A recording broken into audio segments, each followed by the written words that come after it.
¿Tenemos o no tenemos defensor del pueblo en la provincia de Buenos Aires? Hasta ahora, según dijo la Corte, el defensor del pueblo, por lo menos en lo que tiene que ver con la presentación que él hizo de forma colectiva en representación de todo el pueblo de la provincia de Buenos Aires por el tema de tarifas, no tiene legitimidad para la representación ciudadana. Y entonces nuestro invitado, y yo lo voy a, ¿qué carácter de qué viene? Yo lo voy a presentar como el titular interino, si se quiere. Él nos explicará bien cuál es la situación de la Defensoría del Pueblo de la provincia de Buenos Aires. Yo creo que tiene legitimidad. Si no, el funcionario que debió designarlo de la manera que la Corte cree que debe estar designado, incurrió en un gravísimo error. Bueno, pero no vamos a especular nosotros acerca de esto. Vamos a hablar con el Marcelo Honores. ¿Cómo le va? ¿Qué tal? Buenas noches. Buenas noches. Bueno, gracias por venir. La semana pasada, justo ese día, se daba el fallo de la Corte y tuvo usted la gentileza de atendernos vía telefónica para plantearnos esta posibilidad. ¿Qué fue lo que pasó? Bueno, la verdad que nosotros intervenimos en ese expediente, en esa causa donde se ataca las resoluciones del Enargas, defendiendo los derechos de los habitantes de la provincia de Buenos Aires. Creo que esto es importante señalarlo. De todos todos los habitantes. En una acción que colectiva, se veían digamos. Una acción afectados como consecuencia del incremento desproporcionado de las tarifas. Así cumplimos, creo, nosotros con nuestra función, con nuestro deber. El argumento, Marcelo, de la presentación de ustedes, usted me dirá si era por ese lado o no, iba a atacar la resolución en el sentido de que, por ejemplo, entre otras cosas, nos hicieron audiencias públicas, o iba al fondo de la cuestión de que no había necesidad de aumentar. Que no había... Nuestra intervención es como tercero, no como actor, porque a nosotros piden la justicia 13 diputados del Frente para la Victoria que se cite a la Defensoría del Pueblo. El juez federal interpretó que no debía citarse. Se presentan en la Defensoría los 13 diputados y bueno, nosotros frente a la petición que realizan representantes del pueblo de la provincia, como son los legisladores, tomamos intervención como terceros, haciendo nuestra presentación en carácter de legitimados para representar a todos los habitantes de la provincia de Buenos Aires. Esa es nuestra intervención, como terceros. El juez de primera instancia no hace lugar a la medida cautelar, la Cámara sí hace lugar a la medida cautelar, suspende por 3 meses el aumento tarifario y a partir de ahí la elevación a la Corte como consecuencia de los recursos, ¿no es cierto? De manera que nosotros estamos como terceros, no como coactores en esa causa. Hasta que se produce el impacto que produce la pero resolución después de la comunicación, después de toda esta semana, digamos, ustedes analizó con su equipo técnico y asesores y demás para ver cuál es la situación en la que queda el defensor como institución y en este caso su actuación como defensor de la provincia de Buenos Aires. Nosotros tenemos claridad que yo no estoy ahí por una decisión personal, que fui y me senté y digo soy el defensor o el secretario general a cargo de la Defensoría. ¿Eso lo resolvió quién? La legislatura de la provincia de Buenos Aires a través de la comisión bicameral del defensor del pueblo que tenía la potestad de designar en ese caso a un secretario como interino a cargo de la Defensoría, habiendo cesado el mandato de Carlos Bonicato, para darle continuidad operativa y cumplir con todas las funciones de la Defensoría. Así dice el acta, que es una facultad propia del Poder Legislativo, del derecho público provincial, en este caso de las cámaras legislativas, porque la provincia conserva todas las facultades que no fueran delegadas del gobierno federal, y entre ellas la designación de sus funcionarios.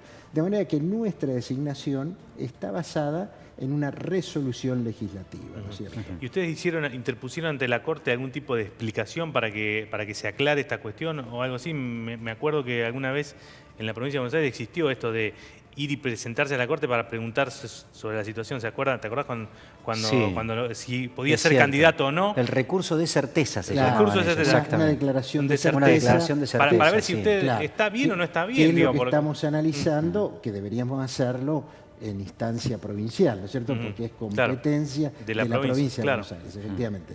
Así que, ¿A usted no tienen duda de que está bien designado y que tiene que seguir actuando como ha actuado hasta ahora? Nosotros no tenemos duda. Tenemos un dictamen que hemos producido, que los asesores jurídicos de la Defensoría, atento a que es una competencia que no puede ser fraccionada. Es decir, dice el acta de la Comisión Bicameral que para que cumpla todas las funciones y tenga continuidad operativa. Es decir, Las funciones son todas, las más importantes, defender los derechos afectados y vulnerados de los habitantes de la provincia de Buenos Aires. Me parece que eso es claro, sin perjuicio, por supuesto, de, como dice la Corte, realizar las tareas conservatorias, pagar los alquileres, pagarle el personal y además preservar los recursos de la Defensoría, que lo hemos hecho desde ya.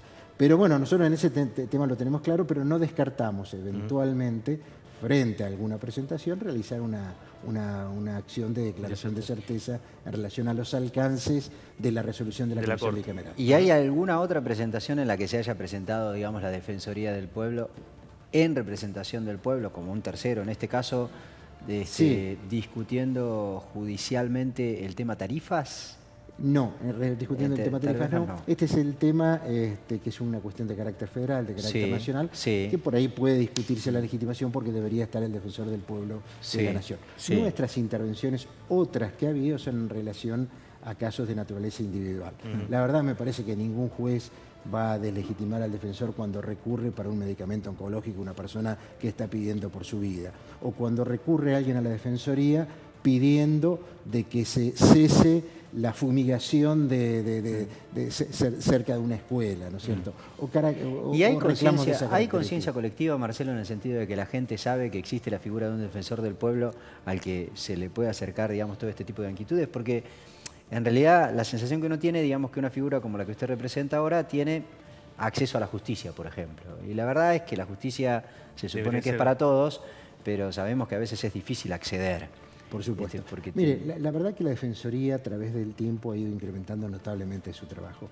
Hoy entran entre reclamos, requerimientos, quejas, aproximadamente 250 reclamos por día a la Defensoría, lo cual es un número por demás importante que hace que tenga que trabajarse con mucha intensidad. ¿Y entre esos reclamos que hay algunos particulares y otros de interés colectivo? Sí, por supuesto que hay de carácter colectivo, muchos de naturaleza individual, porque se vinculan con servicios públicos, con problemas de salud, con problemas impositivos, pero de toda naturaleza. Toda la competencia, por tema de seguridad, la competencia como es amplia, también son así de amplios los temas que llegan. ¿Y la Defensoría puede actuar, digamos, en representación de un planteo que se acote a un distrito en particular?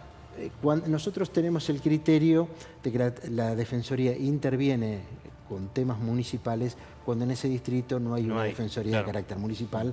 La verdad que le trasladamos la cuestión municipal al defensor municipal. ¿Existen? Sí, ¿cuántos hay? 10 defensores, son pocos municipales en relación a los 130 y pico municipios que tiene la provincia. ¿Están creados por ordenanzas esas figuras en los distritos donde Efectivamente. Lo prevé la Constitución, ¿no? La ley nuestra, la del Defensor del Pueblo, la 13834, instruye, insta a la Defensoría que promueva la creación de Defensorías del Pueblo Municipal. Existe siempre alguna reserva, alguna resistencia para la creación, pero bueno, es cuestión de machacar y de insistir. Sí, más allá de poder seguir hablando sobre la actuación diaria de la Defensoría, quería volver un segundito para la cuestión institucional para ver cómo sigue esta cuestión, hacia dónde va, cuáles son los pasos que serían necesarios, porque se está hablando en la legislatura de que ya hay algún tipo de negociación o de virtual acuerdo o no para la designación de un defensor, y en ese caso, ¿es cierto que debe ser alguien de la oposición, sí o sí? No, la ley no lo prevé de esa forma. La ley establece un mecanismo de selección.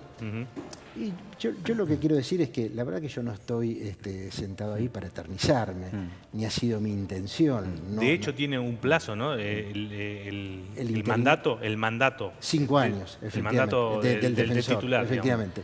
Lo que ocurre, que no ha habido acuerdos para iniciar el proceso de selección. Pero ¿cuál fue nuestra actitud? Frente a esta situación, nosotros creemos que hay que darle fortaleza, certeza y al funcionamiento de la Defensoría. Entonces, lo primero que hicimos es nosotros mandar nuestra opinión, enviar nuestra opinión a la legislatura, entendiendo que era necesario dar inicio al proceso para la selección del defensor. Y así como dijo, le decía recién a Fabián que no hay ningún mandato que estipule que el cargo del defensor del pueblo debe ser ocupado por un referente de la oposición. ¿Cómo se resuelve eso? ¿Por mayoría parlamentaria? ¿Por acuerdos parlamentarios? Se requieren acuerdos parlamentarios, pero hay un proceso que implique la posibilidad de una apertura para que la gente interesada, que pueda tener atributos, condiciones, méritos para ser defensor del pueblo, se presente. O sea, cualquier ciudadano que pueda estar interesado, digamos, en ocupar ese cargo puede presentar antecedentes. Postularse, efectivamente, cuando se haga la apertura de la inscripción que tiene que hacer la comisión bicameral, luego que se constituya. Luego la comisión bicameral hace un proceso de apertura de impugnaciones, porque obviamente están expuestos públicamente, un proceso transparente, y posteriormente se elabora una terna. Y a partir de la terna debe ser votado por los 2/3 de ambas cámaras, ¿no es cierto? Que esto a veces es lo dificultoso para reunir acuerdos. ¿Y por qué esto se demoró tanto, digo? Porque ya, ¿usted cuánto hace que está como interino? Y yo hace 1 año y medio, desde febrero del 2015 que estoy a cargo de la Defensoría, y no ha habido parecería que todavía en las cámaras no se lograron. Se terminaron de acomodar al nuevo escenario político. Hubo cambio de gobierno, eso fue y a partir de ahora entiendo que comenzarán a moverse un poco a realizarse los movimientos. Bueno, entonces, como para ir concluyendo, digamos, el bonaerense, el ciudadano, tiene la plena seguridad y certeza de que reclamando ante la Defensoría hoy por hoy, pese a lo que dijo la Corte, su reclamo va a ir avanzando y si hay una solución nadie se la va a dar marcha atrás, digamos. Nosotros vamos a cumplir el mandato legislativo, vamos a cumplir nuestra responsabilidad al frente de la Defensoría del Pueblo y no vamos a dejar que se vulneren sobre todo los derechos, sobre todo cuando se trata de derechos humanos, ¿no es cierto? Donde las cuestiones formales no pueden obstaculizar el ejercicio de esos derechos y la respuesta por parte del Estado. Creo que es una responsabilidad que debemos cumplir. Marcelo Honores, defensor del pueblo interino de la provincia de Buenos Aires, gracias por venir. Muchísimas gracias. Bueno. Ahí está, en un ratito seguimos, no se vayan.